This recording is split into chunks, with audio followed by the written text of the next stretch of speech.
I know a number of you are missing French baked goods, and I'm about to make that significantly worse.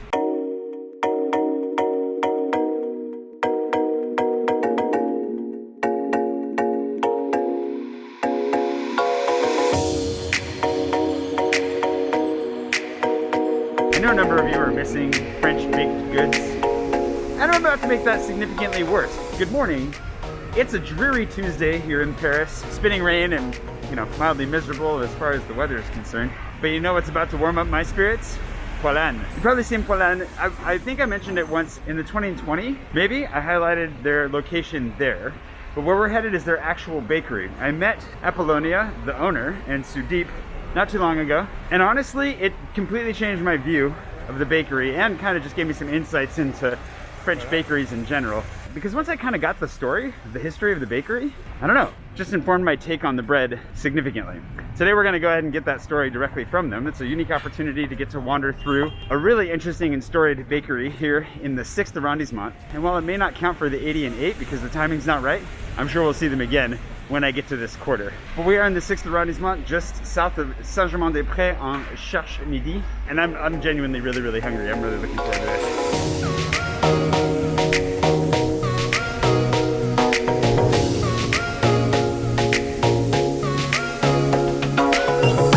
I forgot to mention we also have a very special guest joining us today.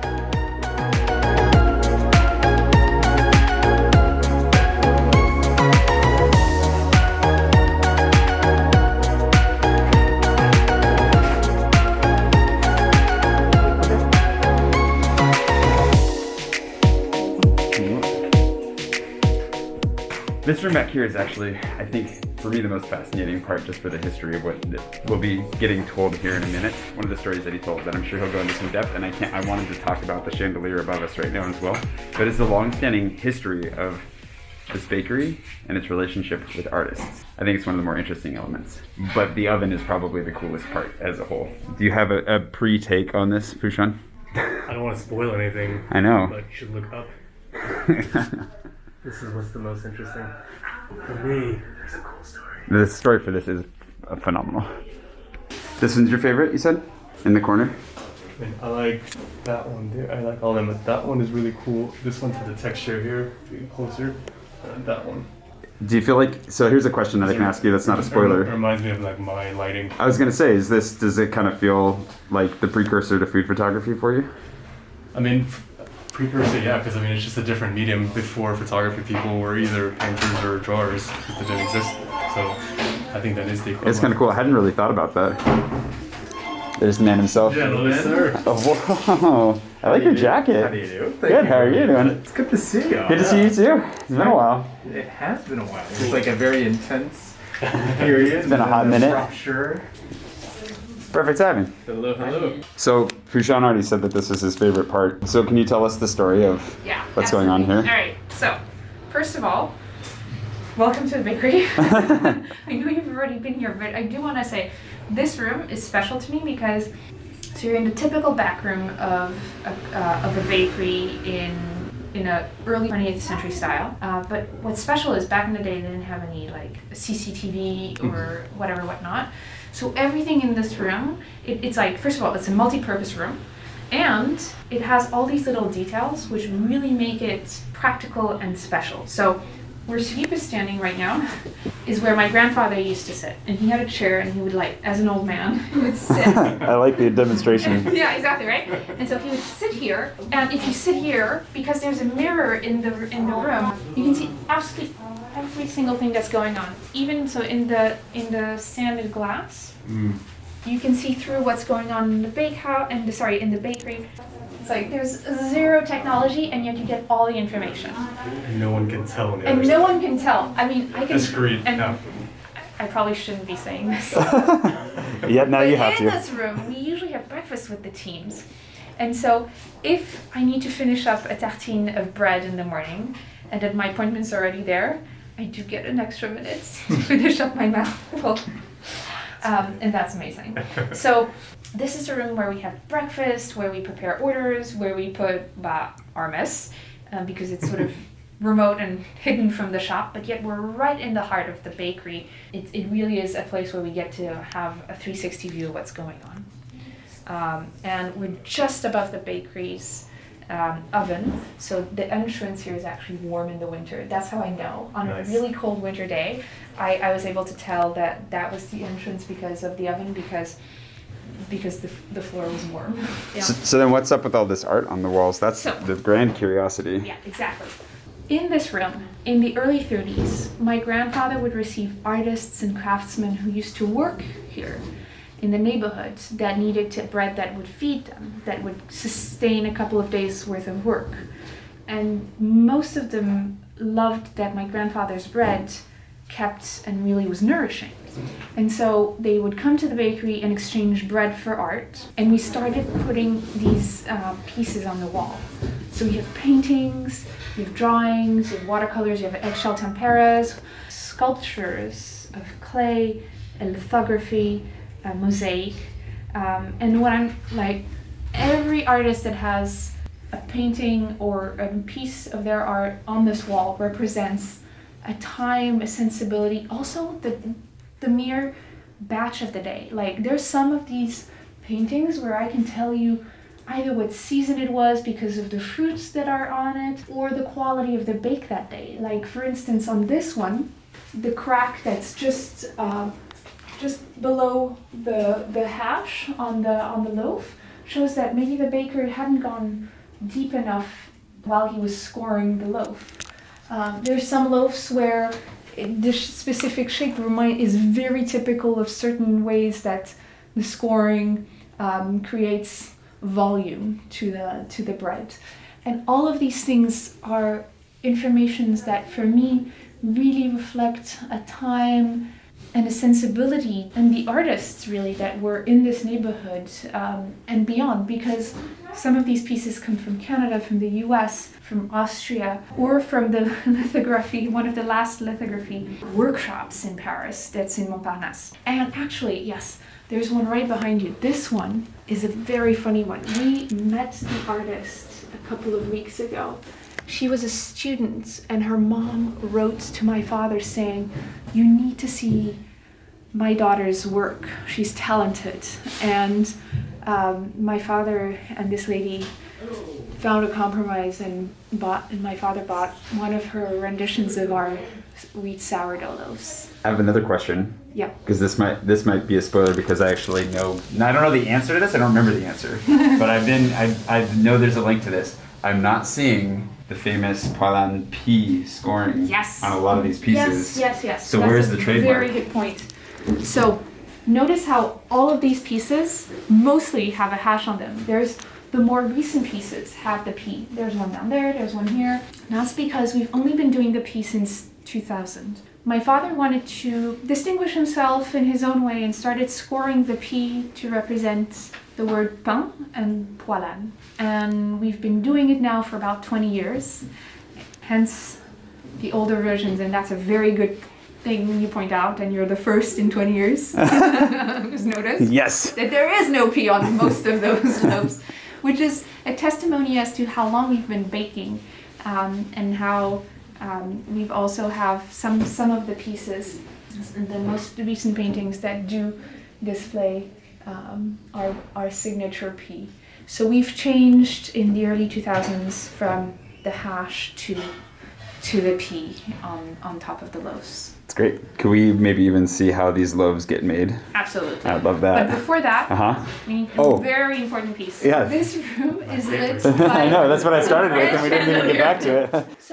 So my father met Salvador Dali in the late 60s. And the Spanish artist started, and my father started to had this relationship where he would come every Tuesday and start asking for some simple products made out of bread. And then came in 1971 and said, I want a whole bedroom made out of bread. So my father made a bed, a bedside, closet, and a chandelier. And since then, we've been making a bread chandelier at the bakery. It lights up this room.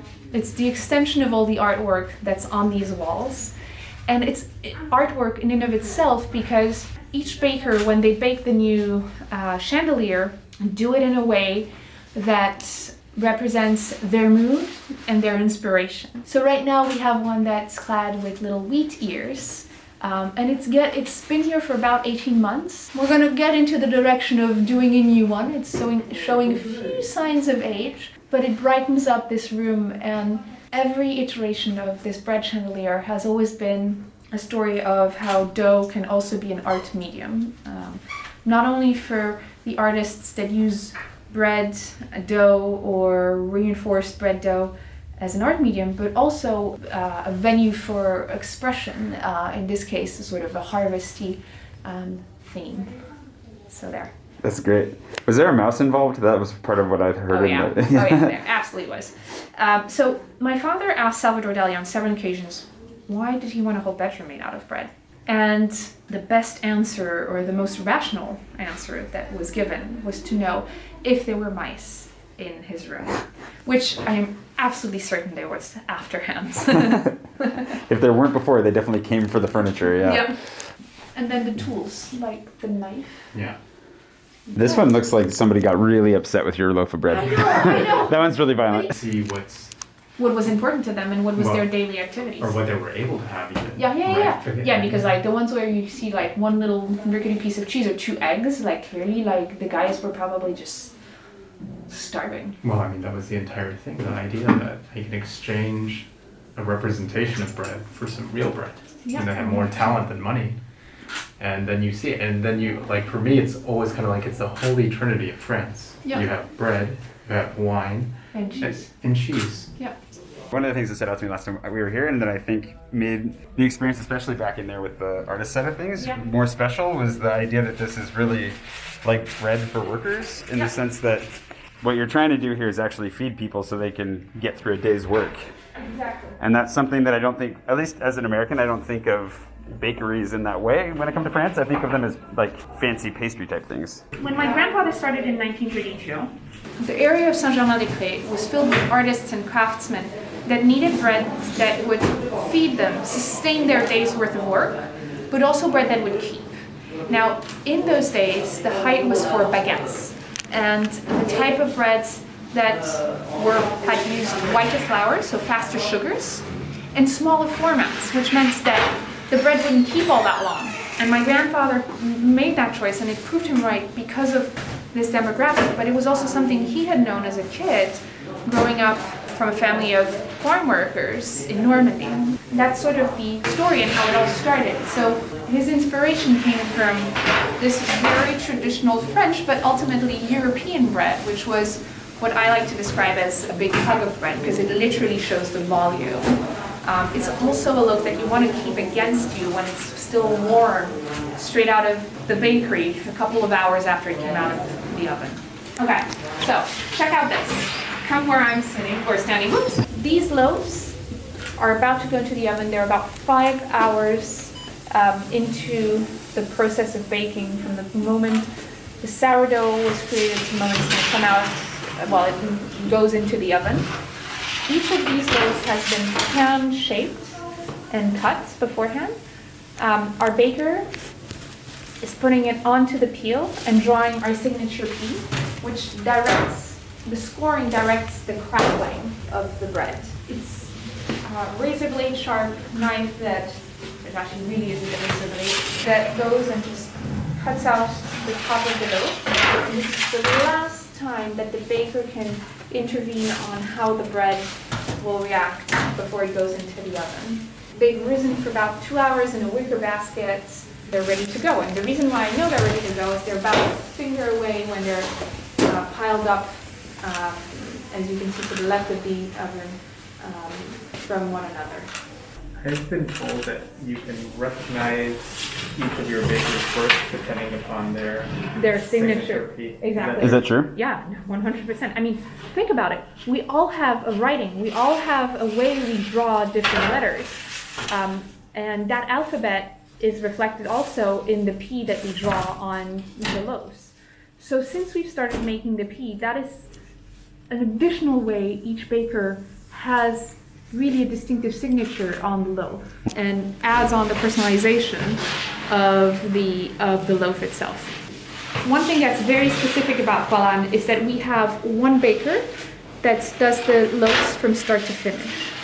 It's important in terms of ownership and responsibility, but also the care that you put in raising, rising, shaping, and from start to finish, like just breeding these loaves of bread. And so that final signature with the P is sort of one last beautiful stroke of personality onto the loaves. There's so much history in this space alone, like in the fact that like the coloring, you can see where the smoke is discolored, the roof in a different way, and there's just all kinds of different markings and 100%. layerings of just generations of work.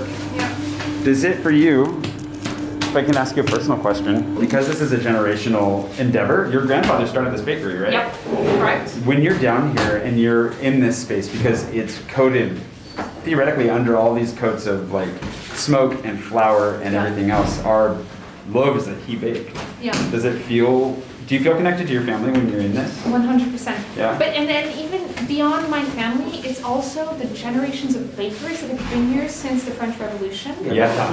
It's the generations of bakers that baked in this bakehouse before me. Yeah. Since the time my grandfather started in 1932 to present times. And I think in the craft of baking, there's something really beautiful and nurturing, which I derive an immense pride and fulfillment. Yeah. And I know it sounds maybe a little esoteric, but it truly is the way I feel. Baking in this bakehouse is special. Yeah.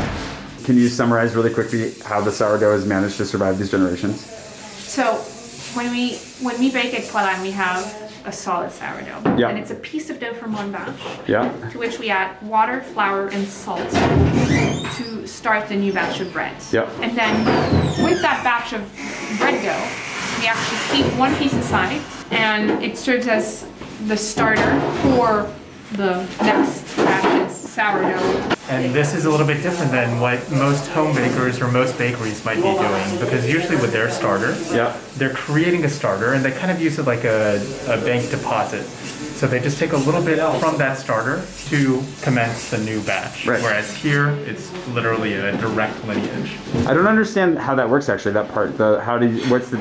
Are So you... instead of having a stock, which you independently feed, Oh, so you're like making a double batch almost, exactly. and then We just do taking some- half of it. Exactly. So when we bake a batch of bread, we do something that's different from the usual conception people have of a sourdough. We really use the entirety of the piece of dough, which we've kept aside from one batch, Yeah. to feed the following batch. Got it. You could say it's at that point the dough changes into the it Yeah. changes into the Yes, chef. It is no 100%. longer just the dough, Yeah. but it's carrying the fermentation forward because Yeah. that last piece of dough has already started the fermentation. That's so and cool. That will And it get serves and it serves both as a feeding to the starter and also the lineage. The first batch and the batch you create on that day. You've made more than just a culture, you've created Exactly. a civilization. Exactly. 100%. Speaking of delicious, anybody else hungry, or is it just me? Yep.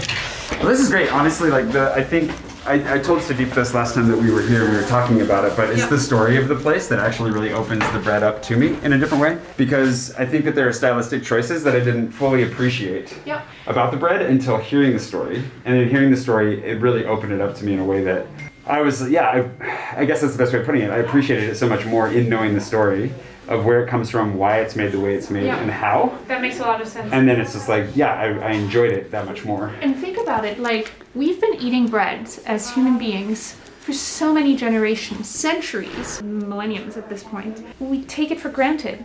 And I think that if throughout the pandemic, people by default went back to bread baking, it's at least in part because it's something that's so deeply rooted in our habits. Yeah. That doing this very primal, essential activity is nurturing. And so it's true that we take it so much for granted that we forget to look back into it and say, hey, why are we doing bread in this way? What kind of bread are we eating? And in turn, who are we as humans? Or what kind of bread are we made of? That's deep. I know that all we've done is torture most of you who can't get here for any of this bread right now, but I think you can order some from New York if you're in the States. Actually, no. You can order it directly from the bakery. So if you go to www.poilâne.com, you will have bread delivered to you in most parts where we deliver to the next day. you can have part of the experience right now. I hadn't even thought about that before coming down here, but I remembered you guys deliver. And that maybe that'll help tide you over a little bit until you can make it back to Paris. Case in point, bread delivery in Jakarta. It's a little gourmet grocery shop. That's where amazing. You can see they will get their delivery probably once a week and then sell it to their local clients. That's cool. Can't do that with a baguette. Baguettes don't ship well, but this bread lasts a long time. And now they're kind enough to set the table. We're actually gonna have lunch with them, which is really phenomenal. And this has just been great. Thanks to Apollonia and Sudeep for hosting us today and for giving us a nice tour. Again, if you're ever interested in trying Poilâne's bread, they deliver worldwide, so you can jump on that wherever you are in the world. And I'm so impressed by the fact that some guy in Jakarta just orders that regularly. Yeah, be sure to follow them on Instagram, I suppose, too. I can put that tag down below. It's just really nice to come hang out. And, oh, Rascal's here. And Rascal, of course, is the real reason that we came. Anyways, we're gonna have this meal. Thanks for watching. And thanks, Rascal. Oh yeah, so much excitement. And thanks to Erica Davis for being my patron producer of the day. I still haven't randomized those yet. I will get on top of that, but the newest patron as of recording this at least. Thank you so much for sending me in and to do this. And yeah, we're gonna have lunch and I'll see you bright and early again tomorrow morning for yet more wonders through Paris and its bakeries and who knows what else. See you tomorrow. Rascal.